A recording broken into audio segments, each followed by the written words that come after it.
नमस्कार, कैसे हैं आप सब। आई होप कि आप सभी अच्छे होंगे। मैं Sangeeta from learn hub, the learning platform, जहां आप पढ़ सकते हैं math science SST absolutely free at learnhub.com।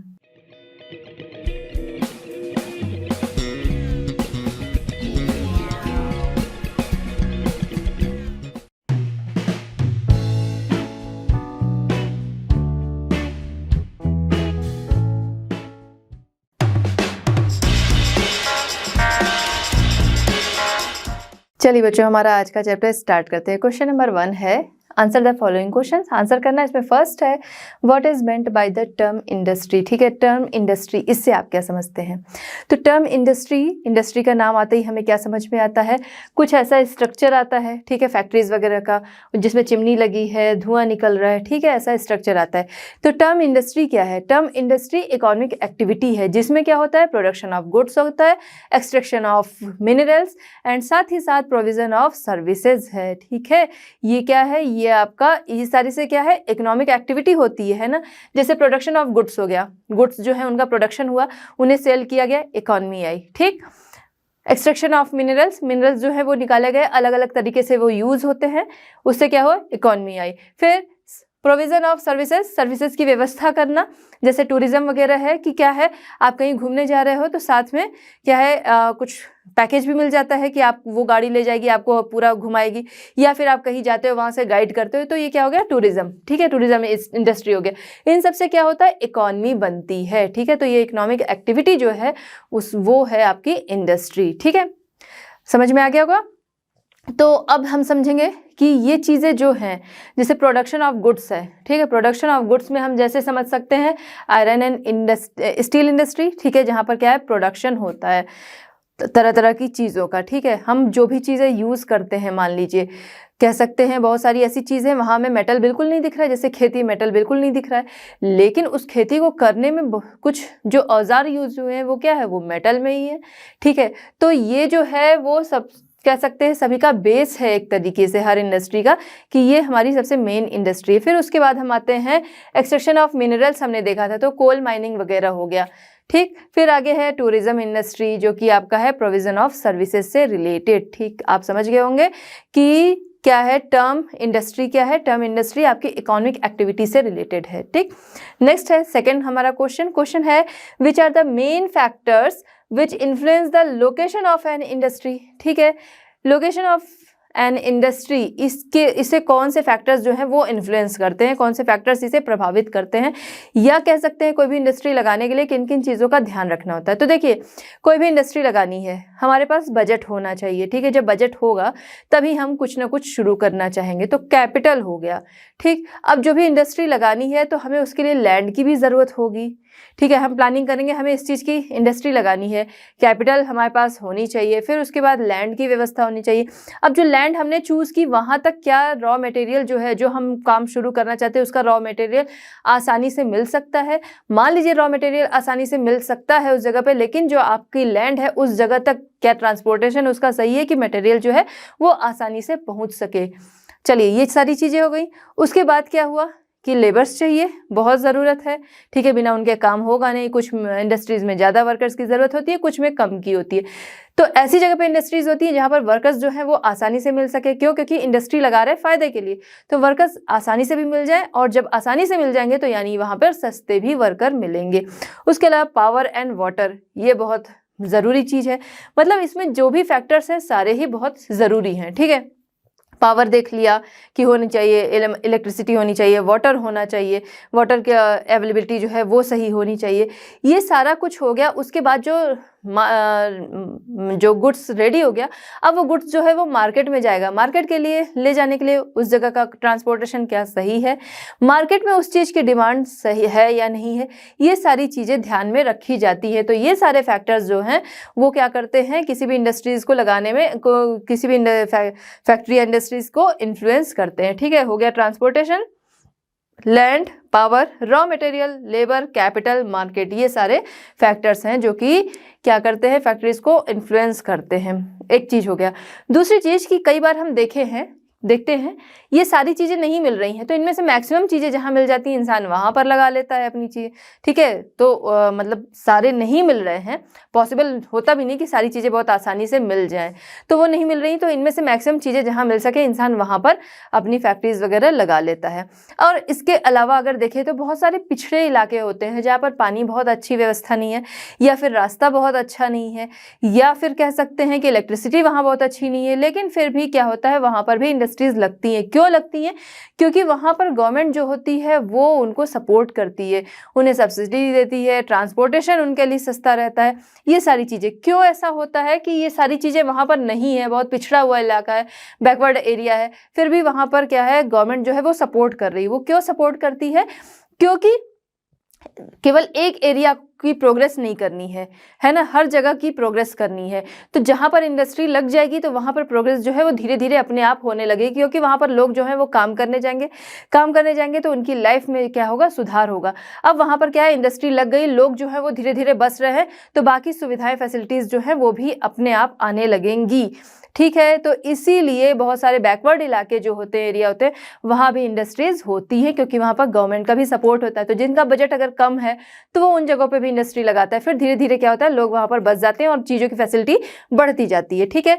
The factors affecting the location of industries are the availability of raw material, land, water, labour, power, capital, transport and market. तो ये सारी चीज़ें influence करती हैं, बाकी आपके समझने के लिए कि वो भी आपको पता होनी चाहिए। इंडस्ट्रीज आर सिचुएटेड वर सम और all of these factors are easily available. Sometimes the government provides incentives like subsidized power, lower transportation cost and other infrastructure so that industries may be located in backward areas. ठीक है, तो अब आपको समझ में आ गया होगा इन दोनों क्वेश्चंस का आंसर। चलिए बच्चों देखते हैं क्वेश्चन नंबर 1 का थर्ड क्वेश्चन हमारा है which industry is often refer to as the backbone of the modern industry and why. Question हमारा क्या कह रहा है, आपको बताना है कि कौन सी इंडस्ट्री को प्राय हम लोग बैकबोन ऑफ मॉडर्न इंडस्ट्री कहते हैं, ठीक है। तो अगर हम देखें कौन सी वो इंडस्ट्री है, स्टील एंड आयरन इंडस्ट्री जो है उसे हम बैकबोन ऑफ मॉडर्न इंडस्ट्री कहते हैं। क्यों कहते हैं?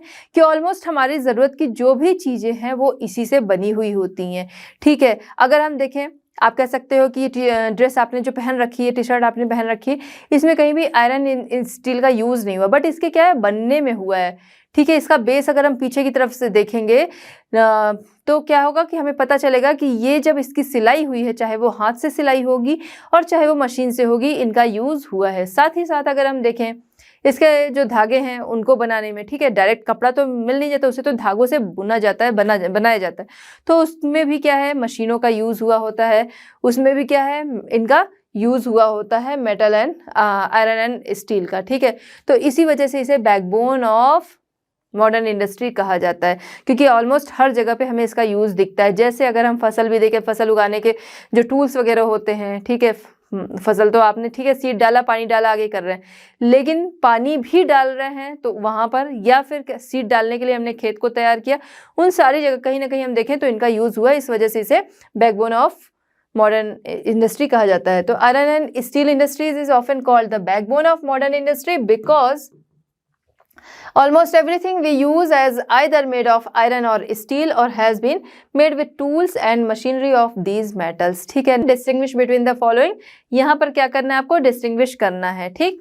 किसमें? फर्स्ट आपका है agro based and mineral based industry, ठीक है। एग्रो बेस्ड और मिनरल बेस्ड इंडस्ट्री में आपको अंतर बताना है। एग्रो बेस्ड इंडस्ट्री जहाँ पर जो एनिमल या प्लांट से मिलने वाले जो प्रोडक्ट्स हैं उनका रॉ मटेरियल के रूप में यूज़ किया जाता है, वो आपका एग्रो बेस्ड इंडस्ट्रीज हो गई, ठीक है। जैसे आपका हो गया food processing, vegetable oil, cotton, textile, dairy products and leather industries are example of agro based industries, ठीक है। क्योंकि ये सारी चीज़ें क्या है, कैसे मिल रही हैं, एनिमल एंड प्लांट से मिल रही हैं, ठीक है। तो एग्रो बेस्ड जो कि एनिमल एंड प्लांट से मिलने जो उनके जो प्रोडक्ट्स हैं उनका रॉ मटेरियल के रूप में यूज़ करना, वो हो गया। मिनरल बेस्ड इंडस्ट्री, सबसे पहली चीज़ कि ये जो है वो प्राइमरी इंडस्ट्री है, ठीक है। इसके अलावा यहाँ पर जो मिनरल्स हैं, ठीक है, जैसे आयरन ओर वगैरह है, उसका रॉ मटेरियल के रूप में यूज़ किया जाता है। और बहुत सारी इंडस्ट्रीज़ जो होती हैं वो इन पे डिपेंड होती हैं, या कह सकते हैं कि ये जो मिनरल बेस्ड इंडस्ट्रीज़ हैं ये अदर इंडस्ट्रीज़ के लिए फीडर का काम करती हैं। कैसे फीडर का काम करती है? क्योंकि इनसे बहुत सारी चीज़ें बनती हैं। आयरन और से क्या बना, आयरन बना। उस आयरन का यूज हम देखते हैं बहुत सारी मशीनें जो हैं वो बनाने में करते हैं। अब जैसे यहाँ पर डेयरी प्रोडक्ट्स ही देख लें, ठीक है, जो आपका एग्रो बेस्ड है, डेयरी प्रोडक्ट्स है, वो रेडी हुआ। जगह जगह से मिल्क को कलेक्ट किया जाता है, बड़े बड़े इक्विपमेंट होते हैं, वहाँ पर कई प्रोसेस होते हैं। उस प्रोसेस के बाद आपका जो अमूल मिल्क है, सुधा, आपके में इसमें नाम दी सुधा मिल्क है, या फिर मदर डेयरी है, ये सारे मिल्क जो है वो रेडी हो रहे हैं, ठीक है। तो मिला कहाँ से, मिला तो एनिमल से, लेकिन उसके लिए क्या है, इक्विपमेंट्स जो हैं वो लग रहे हैं किससे, आपके सेकंड वाले से, मिनरल बेस्ड इंडस्ट्रीज से, ठीक है। तो आपको अब समझ में आ गया होगा कि ये क्या करते हैं, अदर इंडस्ट्रीज के लिए फीडर का काम करते हैं, ठीक है। This is used as a raw material for the manufacture of a number of other products, ठीक है, such as heavy machinery, buildings, materials and railway coaches, ठीक है। तो यहाँ पर क्या है, आयरन से, आयरन और से आयरन बना, उस आयरन से बहुत सारी चीज़ें बनी, तरह तरह के बिल्डिंग मटेरियल्स जो है, देखिए आप सरिया वगैरह लगती है, बहुत सारे उसके लिए टूल्स वगैरह चाहिए होते हैं, वो हो गए, तरह तरह की बड़ी बड़ी मशीनें जो हैं वो बन रही हैं, ठीक है। तो अब समझ में आ गया होगा मिनरल बेस्ड इंडस्ट्रीज, जो कि मिनरल से, मिनरल का यूज होता है जहाँ पर रॉ मटेरियल के रूप में, एग्रो बेस्ड जहाँ पर एनिमल एंड आपका प्लांट से मिला हुआ जो प्रोडक्ट है उसे उसका रॉ मटेरियल के रूप में यूज करते हैं, ठीक है। तो समझ गए होगा आप कि इन दोनों में अंतर क्या है। Public sector and joint sector industries, यहाँ पर क्या करना है कि आपको डिस्टिंग्विश करना है public sector and joint sector, ठीक है। तो नाम से समझ में आ रहा है पब्लिक सेक्टर, ठीक है, जो पब्लिक के लिए हो रहा है, तो पब्लिक के लिए जो चीज़ है वो किसके द्वारा ओन की जाती है या ऑपरेट की जाती है, गवर्नमेंट के द्वारा, ठीक है। तो यानी कि पब्लिक सेक्टर इंडस्ट्रीज जो है ये ओन की जाती हैं, या इसका स्वामी जो होता है, ओनरशिप होती है गवर्नमेंट के पास होती है और गवर्नमेंट ही से ऑपरेट करती है, ठीक है। The public sector industries are owned and operated by the government, ठीक है। जैसे देखें हिंदुस्तान एरोनॉटिक्स लिमिटेड हो गया आपका, आपने सुना होगा HAL, ठीक है, HAL, और साथ ही साथ steel authority of India SAIL, ये क्या है, ये गवर्नमेंट के द्वारा ओन एंड ऑपरेट किए जाते हैं, ठीक है। अब क्या है सेकंड आपका जो फर्क करना है, joint sector industry. Joint sector industry अगर देखें तो नाम से समझ में आ रहा है ज्वाइंट सेक्टर, ठीक है, ज्वाइंट यानी यहाँ पे लोग जुड़ रहे हैं, तो ये स्टेट और इंडिविजुअली या फिर इंडिविजुअली लोगों का ग्रुप जो होता है उनके द्वारा ओन और ऑपरेट किए जाते हैं, ठीक है। जैसे आपका मारुति उद्योग लिमिटेड है, वो इसका एग्जाम्पल है किसका, ज्वाइंट सेक्टर इंडस्ट्रीज का। मतलब ये कि जैसे देखिए आप मारुति हुआ या फिर आपका टाटा है, ठीक है, टाटा का अगर प्लांट कहीं पे लगना है, ठीक है, टाटा आपका मोटर्स, टाटा मोटर्स वगैरह का प्लांट कहीं पे लगना है, आपका ये मारुति का प्लांट कहीं पे लगना है, तो इसमें क्या है कि इंडिविजुअली जो पर्सन है या इंडिविजुअली लोगों का जो ग्रुप है वो साथ ही स्टेट जो है वो क्या करता है, वो इन्हें ओन और एंड ऑपरेट करते हैं। जब प्लांट कहीं पे लगाना है तो उसमें क्या है, स्टेट की भी परमिशन जो है वो चाहिए होगी, ठीक है। तो ओनर एंड ऑपरेटर जो होगा वो कौन होगा, स्टेट एंड इंडिविजुअली पर्सन या इंडिविजुअली लोगों का जो ग्रुप होगा, ठीक है। तो फर्क आपको समझ में आ गया, यहाँ पर गवर्नमेंट के द्वारा, यहाँ स्टेट एंड इंडिविजुअली लोगों के द्वारा ये इंडस्ट्रीज जो है वो लगाई जाती है। Joint sector industries are owned and operated by the state and individuals or a group of individuals. Maruti Udyog limited is an example of joint sector industry, ठीक है। तो ये आपको समझ में आ गया दोनों में फर्क क्या है। Give to examples of the following in the space provided. यहाँ पर क्या है, कुछ इंडिकेशंस दिए हुए हैं, उसके आगे कुछ स्पेस है, उस स्पेस को आपको फिल करना है इंडिकेशन के बेस पर, ठीक है। यानी कि जो इंडिकेशन है उसका आपको एग्जाम्पल देना है, ठीक। ब्लू से मैंने फिल कर रखा है, हम लोग इसको डिस्कस करेंगे, ठीक है। यहाँ पर फर्स्ट जो है रॉ मटेरियल जो आपको नेचर से मिल रहा है, उससे फिर आगे बहुत सारी चीज़ें जो है वो बनाई जाती हैं। पहले वो रॉ मटेरियल के रूप में हमें डायरेक्ट मिल रहा है नेचर से, जैसे कॉटन ले लिया, कॉटन से आगे थ्रेड बना, थ्रेड से क्लॉथ बना, लेकिन पहले क्या है, नेचर से क्या मिल रहा है, कॉटन जो कि रॉ मटेरियल है, फिर उससे आगे चीज़ें रेडी हो रही हैं, ठीक है। फिर दूसरा ले लिया आयरन और, माइनिंग हुई, माइनिंग से आयरन और मिला, फिर उससे और चीज़ें आगे बनती हैं, लेकिन पहले क्या मिल रहा है, आयरन और मिल रहा है, ठीक है, वो क्या है, रॉ मटेरियल है, फिर आगे उससे चीज़ें बन रही हैं। तो ये हो गया। सेकेंड आते हैं, सेकेंड आपका एंड प्रोडक्ट्स है। एंड प्रोडक्ट्स जो रॉ मटेरियल है उससे एक नया प्रोडक्ट रेडी होता है, ठीक है, अब वो मार्केट में जाने के लिए रेडी है, ठीक है, तो वो क्या कहलाता है आपका एंड प्रोडक्ट्स, ठीक है। जैसे आपका शुगर केन से शुगर बना, शुगर केन है उससे उसका जूस निकलता है, ठीक है, जूस से फिर आगे क्या किया जाता है, आगे शुगर जैगरी, ये सारी चीज़ें बनती हैं। तो हम लोग शुगर केन रॉ मटेरियल है, फिर आगे उसका जूस है उसको नहीं लेंगे क्योंकि आगे उससे क्या बन रहा है, शुगर बन रहा है जो कि इन प्रोडक्ट है, ठीक है। तो ये क्या हो गया, शुगर हो गया। आयरन और प्रोसेस हुए, स्टील मिला, ठीक है। नया जो प्रोडक्ट जो है रॉ मटेरियल से वो रेडी हो रहा है, उसे क्या कहेंगे हम लोग, आपका एंड प्रोडक्ट, ठीक है। तो यहाँ पर शुगर एंड स्टील ले लिया। थर्ड है टर्शरी एक्टिविटीज। टर्शरी एक्टिविटीज सबसे पहले प्राइमरी एंड सेकेंडरी समझेंगे। प्राइमरी में क्या आता है, प्राइमरी में आता है आपका एग्रीकल्चर आ गया, माइनिंग आ गया, जहां से आपको रॉ मटेरियल मिल रहा है, ठीक है, ये आ गया प्राइमरी में। एंड सेकेंडरी पे आते हैं। सेकेंडरी में क्या आता है, सेकेंडरी में वो आता है जो प्राइमरी में रॉ मटेरियल मिल रहा है, उससे एक नया प्रोडक्ट बन रहा है, उसे हम कहते हैं सेकेंडरी एक्टिविटीज, ठीक है, वो आता है सेकेंडरी एक्टिविटीज में। प्राइमरी एक्टिविटीज रॉ मटेरियल, उससे आपका क्या है कि चीज़ें बन रही हैं, जैसे कि आपका एग्रीकल्चर में क्या है, प्लांट्स वगैरह हैं, ट्री हैं, ठीक है। तो ट्री जो है वो रॉ मटेरियल है, फिर उस ट्री को कारपेंटर लेता है, उससे बहुत सारी नई नई चीज़ें बनाता है, ठीक है, जैसे टेबल बन गया, सोफ़ा बन गया, अलमीरा बन गया, बहुत सारी चीज़ें उससे बनती हैं।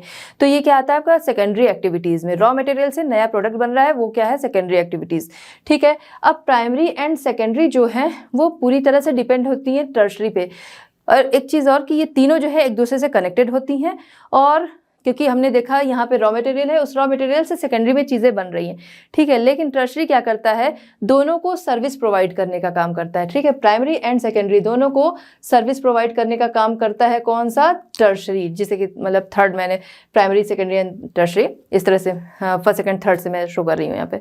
तो यहाँ पर टर्शरी जो है वो क्या करता है, दोनों को सर्विस प्रोवाइड करता है। मतलब ये कि रॉ मटेरियल है, ठीक है, मान जैसे हम लोगों ने भी लकड़ी का एग्जाम्पल लिया। अब वो भारी भारी लकड़ियाँ जो है जहाँ बनना है वहाँ तो ले जाना आसान नहीं है, उसके लिए क्या है, कोई ना कोई ट्रांसपोर्ट चाहिए, ठीक है। तो ये ट्रांसपोर्ट क्या कर रहा है, सर्विस दे रहा है, चीज़ें प्रोडक्ट जो है वो रेडी हो गया, अब उसे मार्केट में जाना है, तो वहाँ भी क्या है, टर्शरी जो है वो उन्हें सर्विस दे रहा है, ठीक है। तो टर्शरी यानी कि एक तरह से सर्विस एरिया जो आता है, सर्विस क्षेत्र वाली चीज़ें आती हैं, वो आती हैं आपकी टर्शरी एक्टिविटीज़ में, ठीक है। तो टर्शरी, प्राइमरी एंड सेकेंडरी यानी कि हम देख रहे हैं कि वो पूरी तरह से डिपेंडेंट होते हैं किस पे, टर्शरी एक्टिविटीज़ पे, ठीक है। टर्शरी क्या करता है, सर्विस प्रोवाइड करता है, जैसे बैंकिंग सेक्टर हो गया, टीचिंग हो गया, ट्रांसपोर्ट हो गया, ये सारा क्या करता है, सर्विस प्रोवाइड करता है, ठीक है। तो बैंकिंग एंड ट्रांसपोर्ट।